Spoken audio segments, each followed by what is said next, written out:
Hello, everybody, and welcome back to another episode of Trophy Garden. My name is Aaron Cybertron Zhang, and I'm joined by none other than Wolf Glick and James Beck, and we're here to talk about all things Pokemon and non-Pokemon. So, it's been a while since our last episode. It was before the brand new generation. Obviously, Scarlet and Violet have now come out. So, yeah, what have you guys been up to? It's been a busy couple of weeks, I imagine, for everyone.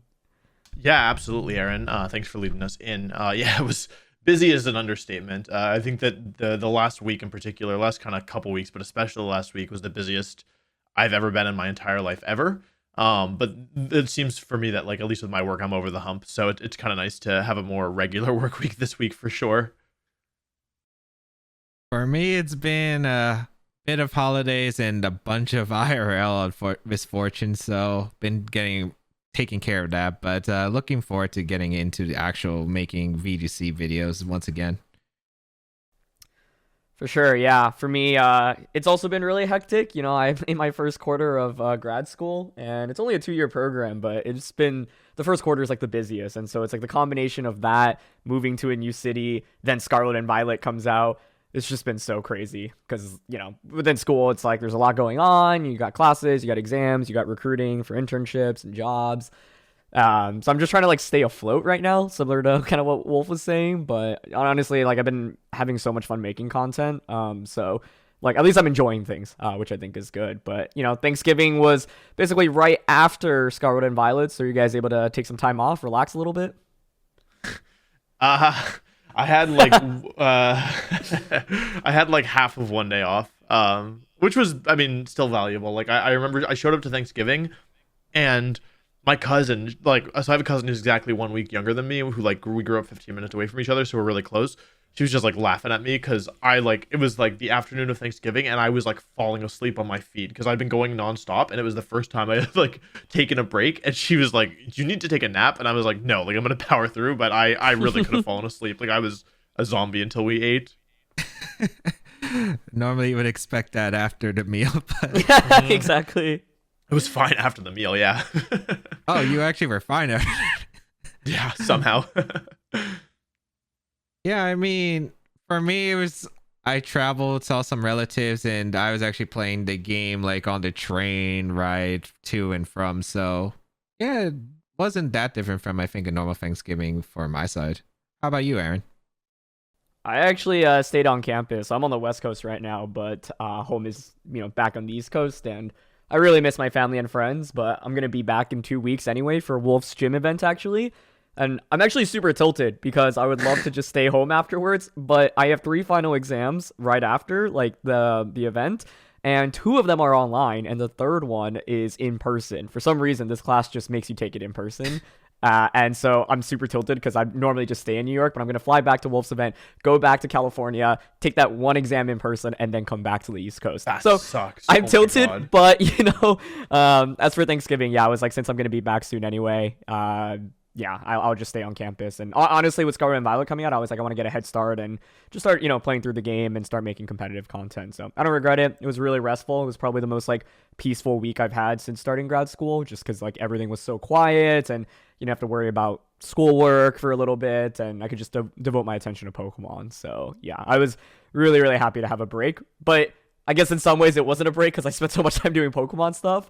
But yeah, I mean, November, December, obviously huge months for all of us as creators. And yeah, it's just exciting. You know, the brand, I forgot how much I just love new generations and love Pokemon, especially at the start. Oh, absolutely. For sure. Because I actually earlier today was recording what is going to be my first video for Scarlet and Violet. And I forgot like how good it feels just to like talk about competitive Pokemon. It's amazing. I've been streaming for the last couple of days, and it's just been like really fun talking to like other people about like different things about the format, what we'll think will be good. And yeah, it's just been like a really fun time. Even like Discord calls with my friends. Like we've been theorizing a lot of cool stuff about the game, and yeah, there's a lot to think about, especially hopefully whenever the rule set officially gets announced. Yeah, hopefully by the time you all are listening to this, we'll know what the rules are. By the time we're filming it, we don't, which is kind of lame because we can't, you know, like we can't actually test the official format. We just don't know, you know. There's I think kind of two prevailing theories. The first being that everything is legal minus Koraidon and Miraidon. So the Paradox Pokemon, the Ruin Pokemon. Ruination, whatever the heck they are. And then the other one being that the Paradox and Ruination are not legal, which is what I personally suspect is the case because of how they rolled out like Gigantamax Pokemon and Sword and Shield, but like, it's just conjecture basically. So yeah, but I totally hear you, James. It's this is one of the most fun times of like of competitive Pokemon where like everyone is relearning and everyone's discovering. It's really something special, I think. Absolutely, for sure. Let's see. We've had a lot of experience, I guess, playing through the game, and obviously we've had quite a bit. I think like if you're on the internet and you still haven't played the game, I mean, I highly recommend you do so already because most people are already talking about like all the spoilers. You probably have already seen them online at this rate. But what were both of yours like thoughts about the game in general? Like, what you enjoyed, what you thought was weird? Did y'all have any like interesting things that happened throughout your playthrough? So for me, I didn't have any like crashes or anything, but obviously the visual performance of the game was not great at times. It didn't bother me. Like I really thought it was a great game. I had a lot of fun with it. I'm just like, for me, I think the how much I enjoyed the gameplay loop is a lot more important than the presentation. I think I'm probably like on a very extreme side of the spectrum there. So I really enjoyed the game and I love the new Pokemon. I think it's a shame that the reception for this game has been so mixed because I think this game did a lot of things really, really well.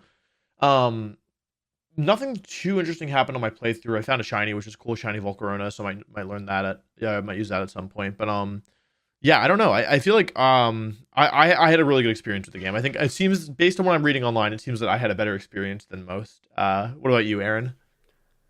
Honestly, I like the last couple of generations, I feel like I barely remember because I kind of just sped through the game to get to Yeah. like battles and stuff. And I feel like this was the first time in a while where I really thoroughly got to enjoy the game. Outside of just the competitive stuff. Like, I definitely have mixed opinions on it, but fundamentally it was just really enjoyable. I think the Gen 9 designs are some of my favorites that I've seen in a long time. I think that yeah, the kind of open world nature was super interesting as well, although I ended up like following a relatively linear path in the end anyway. But like the story was actually fairly memorable. Like I feel like I don't remember any Pokemon storyline, and with these I was like, "Oh, this is actually like pretty cool and relatable." And so, yeah, overall I would say I enjoyed it a lot. I think the beginning was really slow for me, especially when you're in like the tutorial phase, and I was like, "Oh man, it feels really grindy." But then things really pick up afterwards, I feel like. And I actually struggled a little bit with the first couple of battles as well. Like I thought I was over leveled, then I got to a place where I was clearly like yeah, a little bit out of my element and lost to one of the team members and the stupid truck or whatever it is. And I was like, "Oh, okay, like this is actually not just going to be a total breeze, but I like having a little bit of a challenge." And so, yeah, overall, honestly, it was a really fun experience. I do think like I was more immersed in it than normal. Also, I just love the music. Like I'm a huge music guy. I've talked about it a lot, both just within video games and outside of video games. And I was like, some of these songs are just legitimately like very, very excellent. So yeah, definitely have mixed opinions, but overall was one of the most enjoyable experiences I've had in the last couple of generations. And I think that's because like I've just gotten older as well. Pokemon like hasn't hit the same as when I was a kid, when I was playing through like Gen 3 or Gen 4. And this brought back a lot of good memories. Yeah, I do feel you on so many parts, especially like how long the early game was, because oh man, I can't even remember when I got like the first gym badge. I think I was probably like 8 hours in, and that was when I got like the first badge. Because I guess I was like catching a bunch of Pokemon, but it did because I was just like trying to figure out like what's in the decks, and I wasn't looking stuff up online as much for it. I was just like, okay, I'm gonna try to figure out how to get like all the new Pokemon, see what they do. So I was kind of doing that, and it did seem a bit tedious, but overall, I felt like I could have probably just like went to the first gym, and then I did some stuff out of order, so I ended up being like really over leveled for some stuff. Like I did one of the team star bases like super early. I think I did the fire one first before like I think I did the fire base second, which was like level 27, and everything else was like you go back to the second gym, it's like level 20, I think, and or less than 20. I think like even the first team star thing is level 20 itself. So it was just really out of order, but I really enjoyed my time. I think it definitely picked up towards the late game for sure. And a lot of concepts I felt like were pretty bad. Were like, I wasn't a big fan of the school thing at the start, as well as like Team Star, but it kind of grew on me afterward. I was like, why are we going back to school? I'm not Aaron who's back in school for a reason. I'm supposed to play Pokemon to not think about those times. But overall, I actually did really enjoy it. I think the only experiences that I had were like really bad lag at times, but also like one game crash. But thankfully, I did save. It was 50, like it was like only a 20-minute time loss, and it wasn't like too bad. But I think that is something very frustrating, that I did have to like save every time and worry about like, does the game crash in the middle of me saving? So that was like the only thing that kind of made it a bit stressful. But otherwise, I think it was a pretty enjoyable game experience, especially even if I count my prior experience playing Pokemon as a kid. Like, this was a pretty solid game for the most part. I agree. I think it was the best, and it was the Pokemon game I enjoyed the most, I think, which is cool. Do you guys have any like major gripes with anything in the game? I guess like, how are we going to define gripes? I guess that's the thing. Like, Open to I'll go first then. So I mean, obviously, like the game needed some polish. I think that's like a pretty generally accepted thing. So my main complaints at the moment are they took a step backwards in terms of how easy it is to get competitive Pokemon in game, and I think that's a real shame, because like each generation has been making it better and better. And so like to have a big step, maybe not a big step backwards, but like a small step backwards when we wanted something that was like progression, feels kind of bad. Specifically, Terra shards are really hard to get. 50 of the required, it should be 10 or honestly 5. Like, they don't need to gatekeep the number that much, because like you're gonna be wanting to change your Pokemon's Terra type pretty often. Also the TM machine sucks. Maybe I'm a little bit biased because I've just been like searching for TMs the last couple days, because like I needed them for my team, but like it honestly sucks so much. Like especially because like we know that like TMs used to just be reusable, and it was like no hassle. And the fact that now we like having to grind to be able to use Protect made me so tilted. Like it actually tilts me so much. Like I'm out of I can't make any more Protects, you know. And I think that's stupid. I want to be able to use Protect without having to go out like on a quest. Yes. So yeah, that's kind of where my head's at with stuff. Also, I'm mad that we don't have we don't know when the ladder goes up, and we don't know the rule set yet. Yeah, I'd say for me, like within the game, I think similar to Wolf, a lot of like the technical stuff definitely doesn't get to me as much, but at the same time, it is still like, you know, it's hard to just ignore. And I remember I was in like the classroom in the school within the first like 2 or 3 hours, and like the kids were like kicking their feet, and it literally felt like it was like 5 frames per second. Dude, that the kids were is like bad. crazy. Yeah, that was like some of the worst. It was amusing, you know, that's all I'll say at the end of the day. But yeah, like for me, I don't play Pokemon for a very well-polished technical experience, and so it doesn't bother me as much. Like, if I wanted a good... Like, The Last of Us is my favorite video game of all time, and that's just, like, incredibly well-crafted, amazing narrative, you know, and super, super, like, well-polished as well.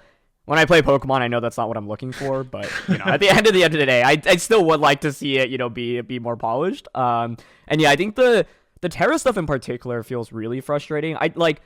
I think it might have been you, Wolf, that suggested it, but it was like, yeah, it would be really cool if like you could just unlock a Terra type after getting enough shards, and like that's like a permanent thing you could change, because then it feels like you're really progressing towards something, right? It's like, oh, I got 50 shards, and it's cool, now I unlock this permanently, but it's like 50 just for one, which, yeah, definitely... With I mean, how influential Terra types are going to be, like, you're going to want to optimize for every Pokemon's Terra type, right? It's not like, yes. Like it's like Dynamax, it's easier because, yeah, everything just can Dynamax, but with Terra, it's like, if I'm competing at regionals or nationals or worlds, like, I'm going to put in every effort to make sure every Pokemon I have is optimized, and the Terra typing is a really big deal no matter how niche the scenario is. So I hope that whatever inevitable DLCs come out, should they have DLCs, which I would assume they would, I would hope that, yeah, like Terra types are maybe a little bit easier to change into. So yeah, but I haven't actually started to like get competitive stuff in game, and so hearing Wolf's experience makes me a little bit scared. It's not that bad. Okay, it wasn't that bad, but I will say it wasn't that bad, and I'm very fortunate in that I have a big community of subscribers, and I didn't even have to do the Terra, like grind the Terra shard myself. I just waited until somebody found a den with the Pokemon I wanted, and then like caught it from there. You know what I mean? So, yeah. With if I actually like it was already it already felt worse than Sword. So also we lost the Poke Jobs, which were really useful for EV training, right? So now I can't like if you need 252 in a stat, it used to be super easy, and now it's like you actually have to like do that, which sucks. Like yeah, buy vitamins or train yourself. Whereas like with Poke Jobs were honestly so clutch, and so between EV training being harder, TMs being harder, Terra types being new, yeah, like it was already more annoying even without me grinding for the shards, and with grinding it would have been like really bad, I think, like super bad. Yeah, there's definitely a lot of quality of life stuff that's definitely went downhill in my opinion, especially. I mean, with the regular games, I guess my regular gripes were like just the glitches, the slowdown, and I don't know why the gym leader theme kind of bugs me so much. It's not a bad theme. It's just like it didn't feel like a gym leader theme. It felt like if you ever played Battle Revolution, it felt like Coliseum leader Sashay and like Kruger's theme combined. It didn't feel like it was like you're fighting a gym leader. I don't know why, but I don't know why that always bugs me so much, but it does. But yeah, competitive wise, I do think some of the quality of life stuff, the TMs you said, the EV training, they also like in the Isle of Armor, we had that person who just like wiped out your EVs if you need to like reset. That's no longer there, so that's unfortunate. I'm still kind of very upset we don't have like a 0 IV bottle cap because honestly, I think the hardest thing in this game so far, especially since we can't transfer Mons yet, is getting the 0 IV Mons we need, especially 0 IV speed, of course, for Trick Room, and then 0 attack IVs for like special attackers, which actually can be like very important for confusion damage and foul play damage. So feels like there's some stuff that's, you know, of course, really good, but a lot of things that felt like it took a step back in a wrong setting. Yeah, absolutely. Also, like, it just feels bad when they remove features like Lady Clear, or at least being able to grow our own berries. Remember when we could do that, guys? Remember we could grow the EV resetting berries? Like, that was nice. Oh, yeah. Yeah. Yeah. I do wonder like how much more will be introduced via the DLCs, because like I actually had forgotten that in Sword and Shield, like yeah, you didn't have someone that could just wipe your EVs until the DLC came out. I kind of took that for granted. I was like, oh yeah, like I was ready to like start training up some of the in-game Pokemon I'd caught, and you know you can get the berries obviously, but I was like, oh, like let me just wipe the EVs, and then I asked someone, I was like, oh yeah, where's the EV wiper? And they're like, what are you talking about? And I was like, wait, what? And they were like, yeah, even in Sword and Shield, like we didn't get one until the DLC, and I was like, oh, so. Yeah. We'll see. You know, we'll definitely have to see. But like, how are you guys approaching the game after beating it? Like, are you still playing through the post game and finishing up, or are you just really getting competitive things within the game now? I'm pretty much full competitive mode. I beat the post game. Yeah, like I feel like, how do I say?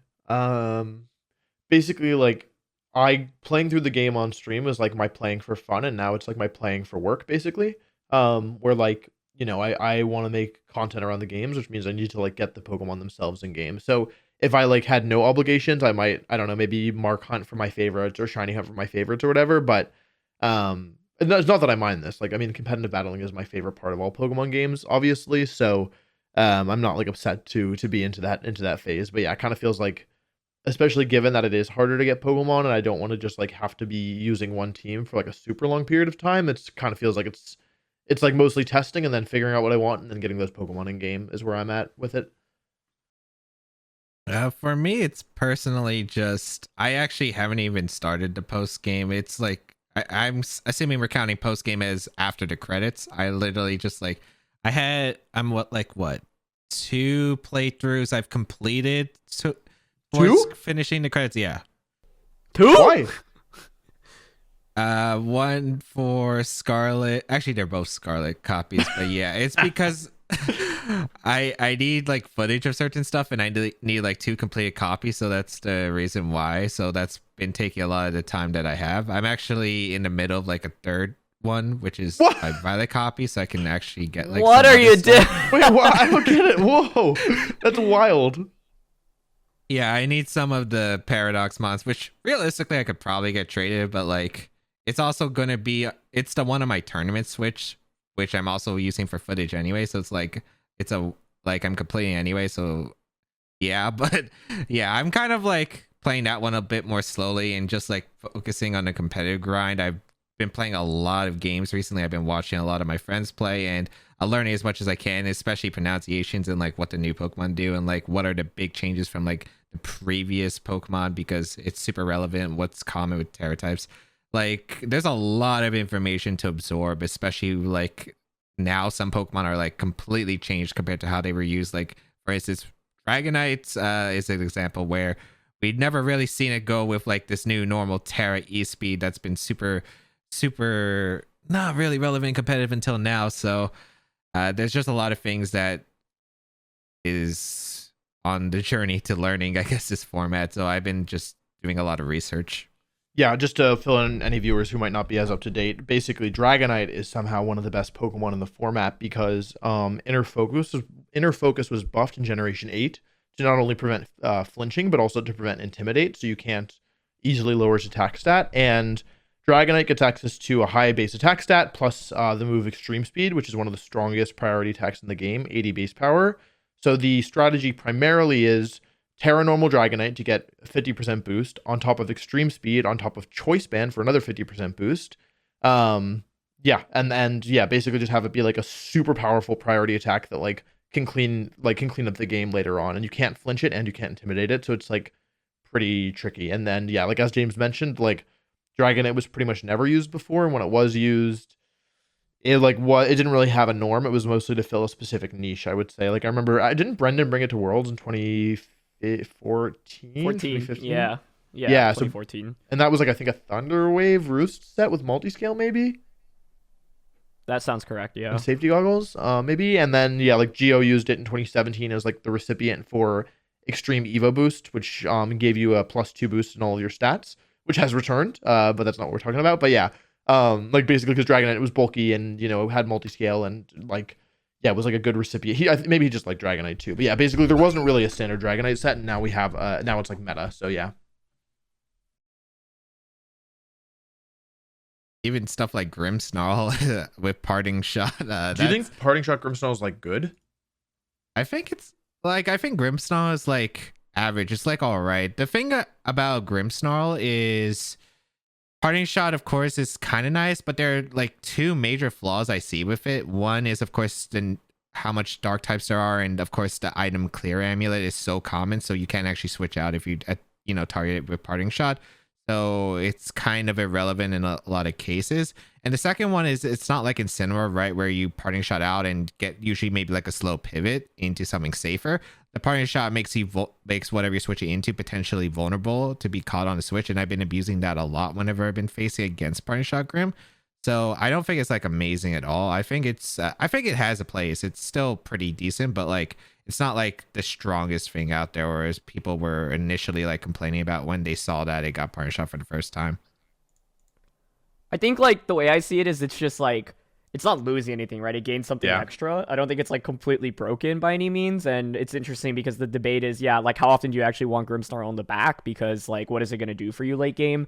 Oh, we can just set up screens or Parting Shot, but it's not really a huge damage dealer. I do think like people will probably explore more offensive Grimmsnarls, like more attack investment in Scarlet and Violet, just because like without Dynamax and Grimmsnarl's base attack is actually decently high. Like it's really high. Yeah, like there's actually value to gain out of like using just a more offensive moveset. So yeah, like I don't think it's anything where it's like, oh my god, like now everyone's gonna use this Pokemon. And truthfully, it's like Parting Shot is good, but then you do have to bring something in immediately to replace it, and that is at risk of taking damage. And in a non-Dynamax format, every little bit of chip damage I feel like just matters more because you can't just like Dynamax to double your HP immediately. But at the end of the day, Grimmsnarl was already amazing in Sword and Shield, and now it gets another tool. So it's just more interesting in the team building process whether or not you want to include it. I also want to quickly go back to one point James said, which made me laugh. Like, you were talking about learning Pokemon pronunciations. That's like, anytime there's a new gen, I'm comment, like, dude. Dude, I've been pronouncing everything wrong, but it's just funny. It's just amusing. Like, especially because a lot of the I didn't actually really keep up with the trailers. Like, I was trying to stay, like, relatively spoiler free. So even a lot of these Pokemon that have already been revealed, like the Girafarig evolution, like, I was calling it, like, Fragiraffe, because I was like, it's a giraffe. Like, that just makes sense. I'm not calling it Girafarig. It's a giraffe. And people were so angry. Wait, can you say it one more time? What did you call it? Fragiraffe. I think I forgot. And then what I was called saying it. like instead of Dondozo. Dude, I feel like everyone was calling it Dondozo. I thought it was Dodonzo. Or sorry, Dodonzo. Sorry. Yeah, I thought it was Dodonzo. Yeah. So I was doing that, and then what else? Armor Rogue instead of Armor Rouge, and blah blah blah blah blah. Yeah. So it is amusing. But I'm like, yeah, as someone who commentates tournaments, maybe I should learn the proper pronunciations. But I'm also like, there's no proper pronunciation guide, so it's actually more like conjecture, based off like, yeah. So anyway, I just wanted to touch on that because I think it's funny. That's especially in a new generation, like especially because of the paradox Pokemon. I'm like, I don't want to learn these names. I just want to call it Delibird or Mischievous. Like, what is this? Oh no, yeah, that's, and you know what's also annoying about some of them? Like some of them are called like, for instance, Iron Hand or Iron Bundle, and they're not even steel type. Yeah, that tells me so much. But yeah, and they look steel. They look steel. Yeah, they look like steel Iron type. Moth, dude. How is that not a steel type? Why is it fire and poison? The Tyranitar one really gets me. Iron. I don't know. Iron Thorns. Iron. Or is that Hydreigon? Yeah. Iron Thorns. No, yeah, come Iron on. Jugulus is like the Hydreigon. Yeah. Anyway, so I just had to rant. Thank you for letting me go off. 100%. I got to tell you, I have never in my life spent a single moment trying to learn a Pokemon pronunciation, and I don't intend to change that. Like, the people will get what they get. You know what I mean? Hey, I mean, it gets you more YouTube engagement, and your videos have been doing extremely well. So, like, you might as well take it. Dude, there was I called the Babby Garchomp. I called it Guybull, like as a joke, and then I actually called it what I thought it was called, which is Guybull. And I got it was the most I've called it, because I was like, what, 10 years, oh excuse me, I was like 10 years old when like Diamond and Pearl came out. Like I wasn't, I was like a little kid. I was like, oh, that's a Guybull. I've called it Guybull my whole life, and because it's not competitively relevant, I never have to, like, you know what I mean, that very rarely comes up. And so I thought it was called Guybull, like, just because I always called it that way. And the I swear it was, I'm not kidding, hundreds of comments, literally, if not, there were probably 1,000 comments about Guybull alone. And like, the worst part is that I even mispronounced it on purpose, but then I was being serious, and I, like, you know what I mean? Like, I didn't even realize, you know what I mean? No, I do. I think I had that with Zacian. I called it Zacian, not Zacian. But people got so mad in my streams for calling it Zacian. I have no idea why. People get mad about pronunciation. It doesn't really make sense to me. Who remembers Nihilego? That was probably one of the most confusing ones. That, like, Naganadel? What the heck was that? No. Again, Yadel. I was calling it Naganadel and then Barney. Like, I was like, I give up. Like, it looks like Barney the dinosaur. Like, I'm just calling it that instead. I remember that. I do think that's one of the fun things about a new generation. I'm like, some of these I do not care. I'm sorry. I'm holding it in. So, but yeah, I mean, outside of pronunciations, like, one thing that I am curious about, for you guys, we've all played just a little bit here and there. I think gotten some experience. We don't know what the format is as of the time of recording this, but like, how do you feel about the new Terra mechanic?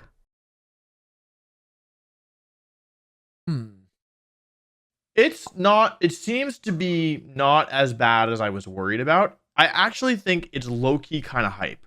Basically, like, I was worried that it was going to be like Terra Fire Torkoal, Terra Water Kyogre, like strong offensive Terra types and just blow everything up. And though we're seeing a little bit of that, it's like, it feels like the defensive applications of terastallization is really, really, like, valuable, more so than like we initially thought, you know what I mean? Which is cool. I think that it should be a defensive mechanic with an offensive implication. I think that's more healthy, personally, rather than just like me click eruption, like opponent Pokemon Dedge.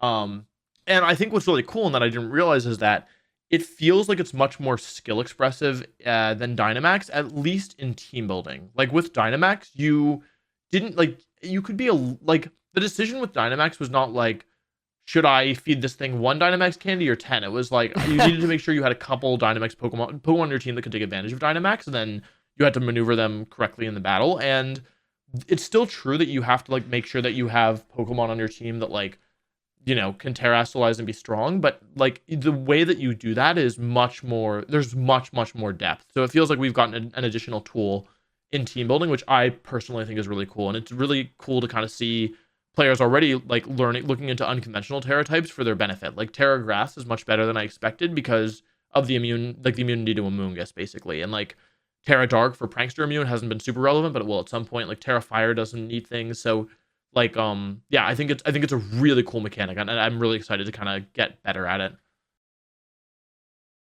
I've had some headaches with the new mechanic. Mainly, it's like when it's linear. Like if you aim for like a Torkoal or a Dragonite Terra, it's like pretty simple. But like there are just some strategies that like it feels frustrating to play against. Like in a best of three, playing against Lilycole, which Oh, yeah. I have played. I had taunt Grimmsnarl, and then they changed to Terra Dark on the Lillican and avoided my taunt. Uh, and there have definitely been some frustrating things in both best of one and best of three. So I don't think it's as bad as I was initially expecting, but it's definitely a weird mechanic in a way because sometimes it's hard to predict when the Terra type's actually going to happen. And but baiting out Terra types is kind of cool. Like baiting out like a Terra type at the wrong moment is like I think really interesting. For instance, like the Dragonite option we did earlier, like you bait it out to try and get a KO, you switch into something like Garganacl or whatever that Pokemon's called, and then they're in a really bad position with the Dragonites. So I think there's some really cool options that you can do with Terra. And the defensive types, I think it's really interesting. Grass Garganacl is definitely one of the bigger ones, I feel, defensively that really benefits. But yeah, it's something I think I just have to explore more because theoretically, I think there's like a lot of things that could still go absolutely wrong and are a major headache to deal with. But it hasn't been like too big in the games I played so far. But watching some games, it's definitely been a big factor. I think it's going to be really cool in best of three. I still think best of one ladder is going to be kind of crazy, but similarly, yeah, I haven't had any like super crazy experiences going up against it, but I also think like once we're, it's going to be different when you're competing against like a top 50 or 100 player in the world, right? Like I've just been playing free battles to get some experience and try out teams and whatnot. But yeah, overall, like I think the mechanic has a lot of potential, and I mean, one of the initial questions I had is, yeah, is it going to be as much of a nightmare as we thought? And so far, the answer to that is no, which I guess is exciting. It's interesting as a mechanic because there are actually a fair amount of games I played where it doesn't necessarily even come out because like I just don't have a good position to go for one.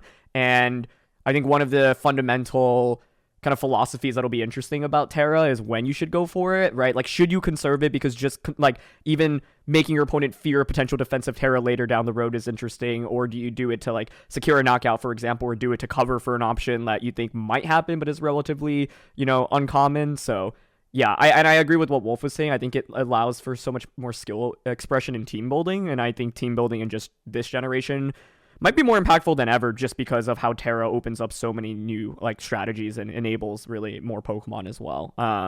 So yeah, so far honestly it's been fun. Like I, really want to get some in-game experience with like really really high level players, either in ranked or like in tournament or whatnot, or just like practice sets. But yeah, I think it's really cool as a concept, and I'm a little bit less afraid now than I was maybe at the start, like before the game came out. But hopefully I don't end up eating my words here.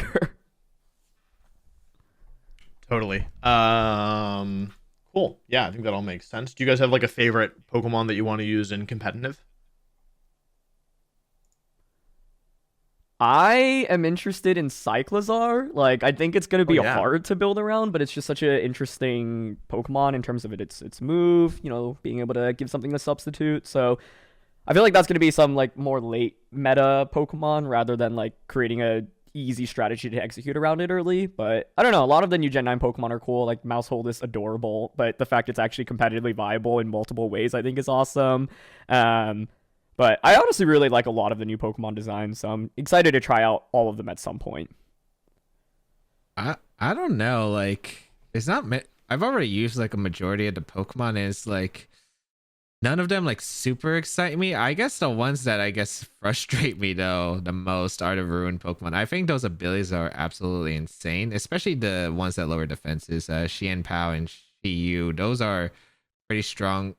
Those are strong Pokemon. The combinations you could get with those are absolutely insane. I think probably I'd say if any of the new Pokemon, I do kind of want to try a Palafin. I heard it's not super amazing because of the setup and its stats aren't like the best, but well, at least like more broken compared to like other Mons in general. But like it seems like a pretty fun Mon to play with, just unique wise. Totally. I have a couple. I'm really on this is Titan train right now. I think it's super good. Annihilate is probably my number one. I think it's a really, really powerful mon with a couple different builds. And And I really want to try and make Palafin work. I made a video about the top 10 best new Pokemon before I'd played any games, so it was like just conjecture. And I feel really good about a lot of my choices, like already based on having played. And I put Palafin pretty high, and so it's like it definitely is like an interesting setup. But like its attack is like I think 10 to 20% higher than Landorus T when it transforms, and it has like some pretty powerful attacks like Wave Crash, and it's super bulky. So I don't know. I'm kind of I'm like kind of on the Palafin train. Like I think it's not going to be an early Metamon, but I think at some point it will be really strong. I agree. And also, like, Titan's interesting, right? Because there are a lot of different ways you can run it. Like, I just tried out Abomasnow Titan, which, you know, like, Hail historically has just not been really good in VGC. Abomasnow had some good usage back in, like, Gen 4, you know, but it's been a while since it's been super relevant. But, like, I was amazed at just how effective it was. Because with Titan, it's like you already, like, have a really good HP stat. You throw an Assault Vest onto it, and then you have the defense boost from Snow. And it was, like, really difficult for Pokemon to KO it. Combine that with Aurora Veil from the Abomasnow as well. And I was like, yeah, you know, I was like, I just want to try this duel. I don't know how effective it'll be, but I was like, oh, if they don't have any weather, like, it's so easy to just lead Abomasnow Titan. And then, like, Titan with Terra can, you know, do like water or ground, for example, for better coverage into like fire types. And so, yeah, I don't know. It's just always fun exploring these new Pokemon, but definitely agree with you on that one. And I mean, I'm curious to see like, yeah, how people expand on it, because naturally it's easy to pair it with Abomasnow, but there's so many different ways you could run it, in my opinion. Yeah, 100%. I'm really excited to try out the new Snow Weather. I haven't had a chance yet, but I'm really excited. Yeah, speaking of weather, like, how do you feel about like some of the things that like we used to see but aren't maybe as good as they were? Because I think one of them specifically is rain. Rain has definitely, Yeah. I think, kind of went downhill, but mainly it's because of the lack of Scald in this generation, where they made it, for some reason, viewers, they made it Volcanion's signature move in this game. And we have no idea why, but that is the case. Now you have to run Hydro Pump or Muddy Water, which aren't exactly the most accurate moves out there. And it's really hurt all the special water types like Gastrodon and a few others. Yeah, it's a major deal. It's like I'm really interested in kind of how it seems like they're trying to rebalance the type chart, right? They bumped ice up a bunch, they bumped water down a bunch via this. Rain, I think, is also having an issue where not only is there no Scald, the mechanic doesn't make your moves more accurate like the last two did, Dynamax and Z moves. And the only Rain setter is garbage Pelipper. We don't even get good old Politoed. So but I kind of feel like Rain has always been like amazing, and I'm kind of okay with it taking a bit of a hit. You know what I mean? Like Rain is always good, right? Like I don't know. And I think like Sand looks to be in an okay spot where like Tyranitar is so good, and like but there's no Excadrill, which is a big part in Sword and Shield. And Excadrill was just a little bit too I wouldn't want to deal with Excadrill with Clear Amulet between you and me in the Sand. Like I'm happy that it's not in the game. So I think that maybe like Torkoal's still super strong, though there's not as many good Chlorophyll users. So I feel like it would be cool if the weathers were a bit more even, whereas in the past it was like basically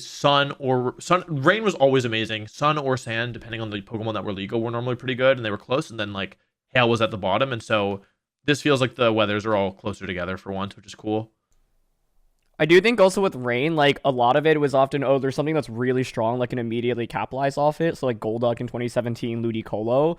But the thing is, like, these Pokemon fundamentally weren't exactly the bulkiest. And so, like, now with Terra, because there's more defensive capabilities across the board, like, in 2017, you could just blow things up with Golduck plus the Crystal, right? And get, like, really, really strong, like, one-hit KO onto things. And I think now it's a little bit harder to execute. And Pelipper and Golduck inherently is a very frail combination, for example. So, yeah, like, because of a lot of things, like, I feel like there's a lot more potential defense between new Pokemon as well. It's just like Terra being a thing. Yeah, it's harder. So I'm okay with it because I'm like, I really want Hail to see some play or Snow to see some play. And I think Abomasnow's a Titan. Like, there's not that much because like Abomasnow's the only like Snow setter, you know, through its ability. But I'm excited to see at least people try out the mechanic a little bit more. Torkoal's obviously really good as a Trick Room Sweeper. But yeah, I'm okay with Rain getting nerfed a little bit. I'm trying to think of other things that like maybe like the opposite, things that used to not be viable but maybe now are viable. Like it is cool to see like Dragonite really come into the fray, just because it just hasn't really had a great couple of generations in VGC. But I'm trying to think of some other examples here. I don't know if you guys have any. I have kind of only been using the new Mons, at least on my team, so I I'm sure there are others, but I don't know them offhand. I mean, we've talked about Dragonite. There's a few other Pokemon I'm pretty interested. I don't think anyone's tried Toxtricity yet, but I'm actually kind of curious on if it I actually hate has Toxtricity. potential. I'm not a believer. It just seems like it has a lot of power behind it. Of course, like Scizor coming back has been kind of nice to see. Of course, Salamence, even with no Mega Evolution, I think regular Salamence was pretty strong back in like 2014, for instance. So that will probably be making a comeback. It's mainly just Pokemon that we're usually just outclassed by another mon. We're just going to see a resurgence of, right? Because like Garchomp was still used when Landorus was a thing, but most players would still opt for Landorus at the end of the day. And now, like, you know, there's no Landorus. It's just a Garchomp meta once again. And there's just like a few others that probably make it, but a lot of them either involve like some really unique strategies that are a little bit hard to pull off. But I guess we'll just find out at the end of the day, because there's definitely a lot of Pokemon that are good or at least solid as an option in this format.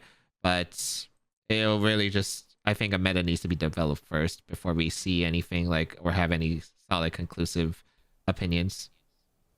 Yeah, I do think Murkrow is one I'm interested in because like we just don't have that many prankster Tailwind users. Like it's just the priority Tailwind users are Murkrow and Talonflame, and like I think it's actually pretty legit, right? Like it won an 88-person grassroots tournament in Japan, and it was really interesting. It was like Murkrow plus Farachirap, and it was cool because like you had a Tailwind and Trick Room mode simultaneously when you led that, and yeah, like Murkrow gets access to really good access like to support moves as well. So that's one Pokemon I have my eye out on. It's seen some niche like use throughout the years. Like 2019 actually won a regionals in a restricted format in Europe, which is pretty cool. So yeah, eager to see how that develops. But you know, right now it's weird to say because we don't even know what the metagame is. Like we don't know what the official format is, and metagames evolve so rapidly, especially in the first few weeks. So just excited to see kind of how things shake up. Oh yeah, it should be pretty fun. Ladder will be fun, especially like how chaotic it'll be. Hopefully a lot of cool strategies, and of course when regionals start and we have like a limited time period because we're starting the format in January to I guess whatever. I don't know if they're still doing series or not, but it should still be fun regardless.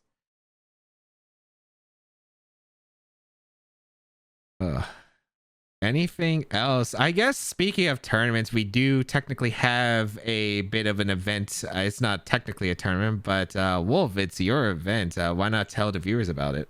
Yeah, we're opening a Pokemon gym in real life. It's going to be pretty hype. Aaron and James are going to be some of the gym trainers. But yeah, I'm excited for it. I think that it's cool to start like trying to do a different type of content, you know, like all I've ever done has been sitting in front of my computer like filming, and so it's cool to like have an actual in-person event and make a video about that. So I'm personally really excited. We've got it sold out pretty quickly, and we've got some really like big plans for it. So yeah, no, I'm excited. You guys have any thoughts? Have you figured out your teams? I guess we should probably figure out the rules first, huh? Yeah, I'm still kind of in the dark about the info on this thing, but yeah, I think just events in general, I'm really excited Scarlet Violet, because there's always like with games you usually have like some big tournaments or like some events, right?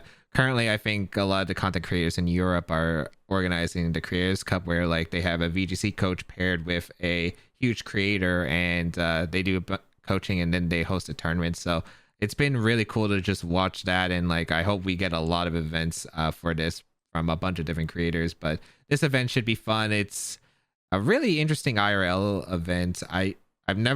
This obviously has never really been done before, so should be pretty exciting nonetheless. And in good old New York City, that's a classic fashion.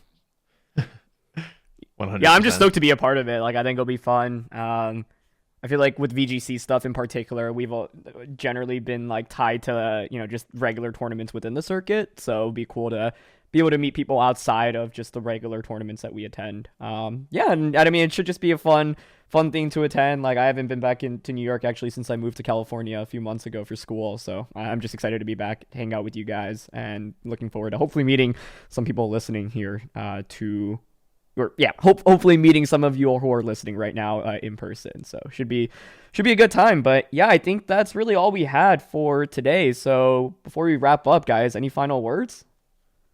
It's lit. It's too lit. Let's go.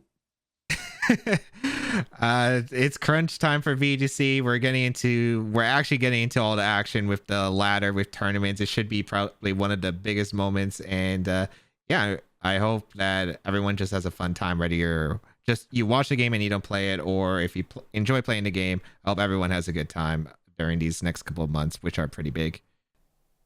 Yeah, the last thing I'd say is, like, if you're feeling lost or stressed out, seriously, don't worry. Like, it's a new generation. It is so hard. And even like it's interesting. I've been posting battle videos for about a week from the time that this podcast is going up. And like, I've been making a lot of mistakes, right? Like, I had a game where I terrored my Cetitan into ground and then forgot. I was like, oh, why is extreme speed from Dragonite doing so much damage? Like, don't I get the buff from hail, forgetting that I was ground typing? And then like, there was another one where I had Grafai slacking, and I like brought Grafai out into a game where it actually literally couldn't copy any of the opposing abilities, but I didn't identify that in team preview. So it's like, it's so weird getting used to all these new mechanics and new Pokemon, but you got to make mistakes, I think, and go through the experiences to learn and get better. And if you're feeling overwhelmed, like I think really everyone is, it's just, take it one step at a time, find something that you like, make mistakes, learn, and really grow from there. So yeah, it's going to be an exciting next couple of weeks. I think we all have a lot planned individually. We all have a lot planned together. So enjoy your time. This is one of the most exciting times for competitive Pokemon really in the history of the game. So yeah, just have fun with it is what I have to say. And Game Freak, please patch the game. There's some stuff that's wrong with the battle stadium stuff. God, some of the camera angles are pretty awful, and we don't even have like a live mode yet. We kind of need them, or the next regional is going to be kind of a disaster potentially. So please patch the game before then. Yeah, well said. All right, thank you for watching, everybody. And yeah, look forward to more content on the channel. Make sure you're subscribed. Bye-bye. Bye.